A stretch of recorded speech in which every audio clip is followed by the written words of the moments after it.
So ngayon, kasi wala akong maisip na i-post sa YT. Naisip ko po na i-join ko po yung mga lupa na ibinta nila dito sa amin. Kaya kung gusto nyong bumili po, nandito lang po, malapit lang po sa bahay ko. At itong lupa na to, sa ate ko po to. Bahay namin. Yan po ang bahay ni papunta po nila Lola Dosia. Yan po ang daan. Yan po. At dito yung lupa na ibibenta po ng ate ko. Yan. Dito po. Ang sukat po nito ay ang laki po nito ay 150 square meter po. Yan.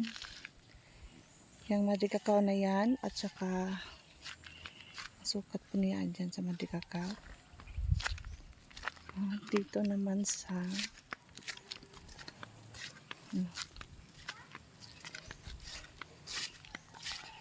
dito siguro yan.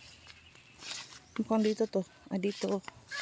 Yung Ilang talagang nanggigil na ko kaya di ko balam Tagalog. Yan po, dyan po.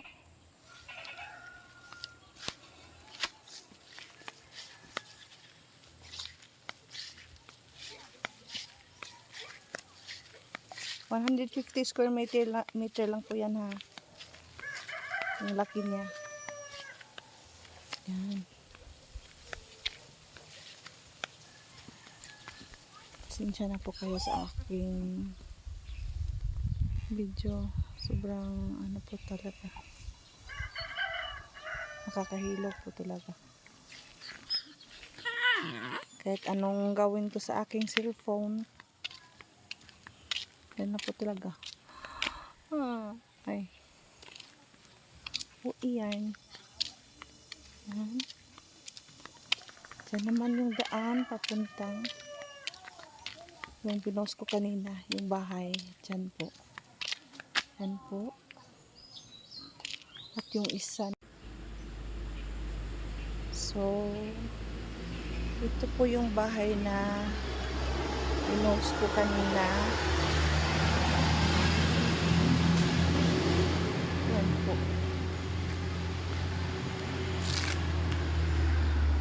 Yan. Yan po.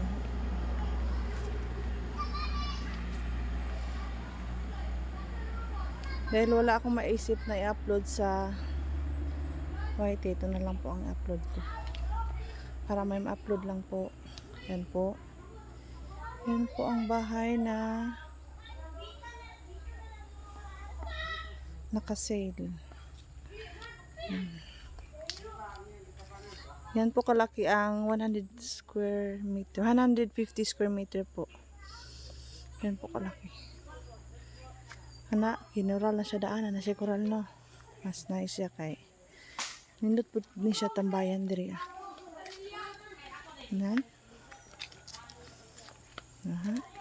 Po. Nakakural na po.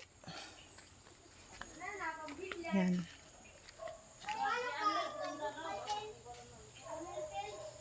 Yan po. Ito po. Yan po. Yan, nakakural. May kapitbahay din ako dito na kailangan po talaga po ng tulong. Kaso wala pa tayong maibigay. Baka sa susunod, pala rin po tayo. May bibigay po tayo sa kanila. Yan po. Malapit na po Ang sa Bisaya, pahapit na mahugmak. Diba?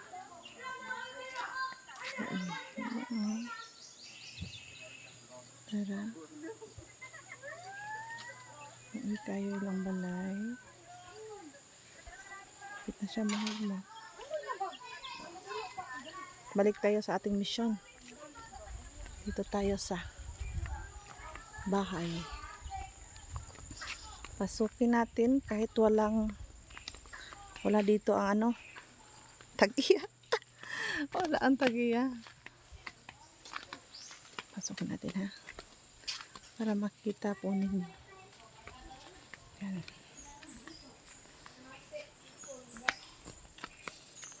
Muna nagdintaw ni gunit sa cellphone nga dili siya magkurog biro. Wag tayo mahimo kasi sa cellphone gini siya. Nakurog jud siya kay bratohon ra. Nan. Yan. Kahit walang tao, pasukin natin, di ba? Ayo. Pasok po si Indebet. Yan. Sobrang ganda dito. Ang lamig. Hindi mainit po. Di ba? Yan. May lamisa. Oh, di ba? Ang ganda, di ba?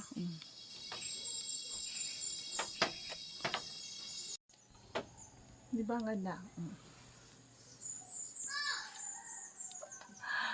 Tambayan. Lamig po talaga dito. Sarap matulog dito. Yan, ang bahay.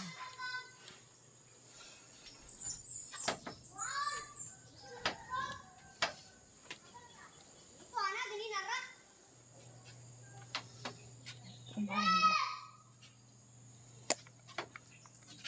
Labas na po tayo. Doon naman tayo sa kabila. May CR na po dyan. Sa ano? CR po yan. Doon naman tayo sa kabila. Yung malaking bahay. At malawak na bakuran. Mataas na pader, pinapaligiran. Wala ka talaga akong magawa kasi wala talaga.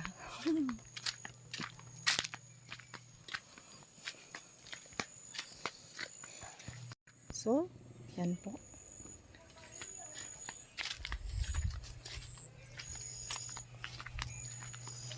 Yan po. Ay, sobra.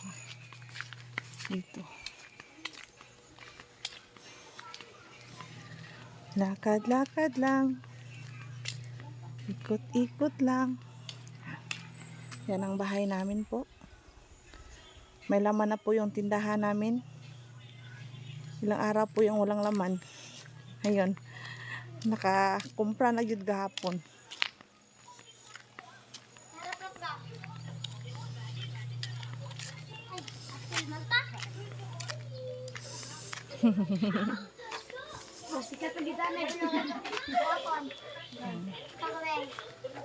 Yan po.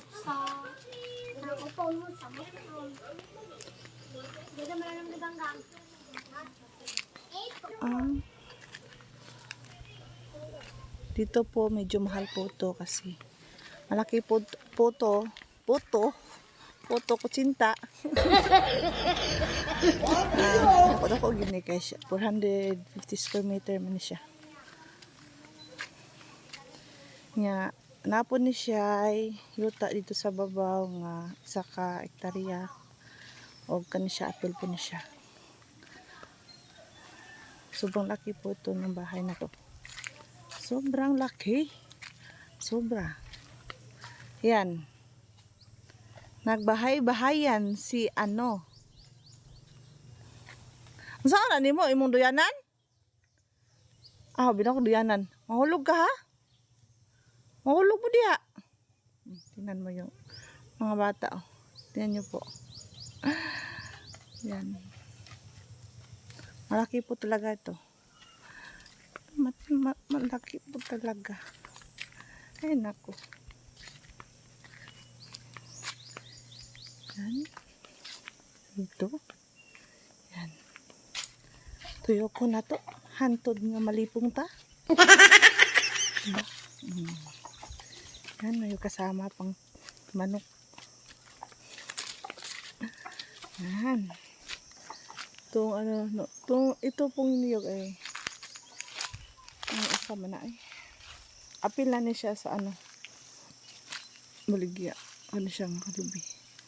Ang kaning labi, mauni siya ang lindero po. Yan po. Yan.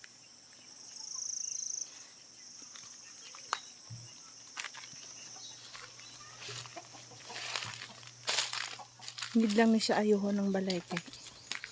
Ang tag-iyaan ni wala diri nya gipoy ano ni sa mga silingan na mo tungolay mga hopay mga balay. Yan.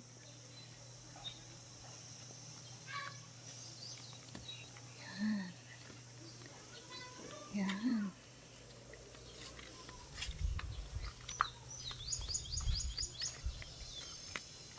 Dito. Ba? Ano diba?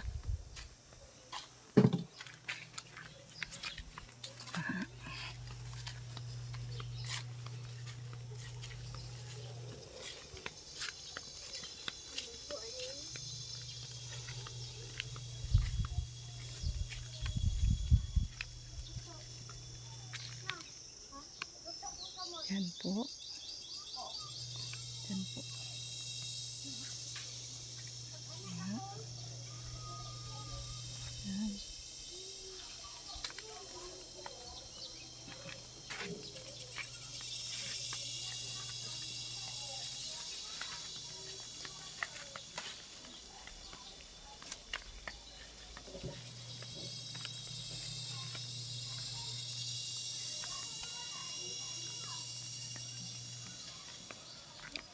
Diyan na po yung daan.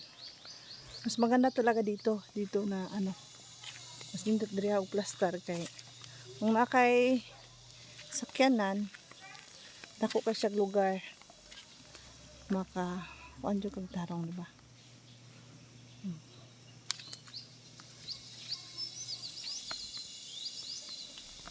Sinabihan ko na po si Krishna nito na siya na lang ang bumili. Pero hindi pa kaya sa budget niya. Wala pa po siyang pera ngayon. Kaya hindi pa po niya mabili po. So marami na pumunta dito. Tinignan po yung bahay na yan. Tinignan po talaga yan. Ang marami. Ay, nako.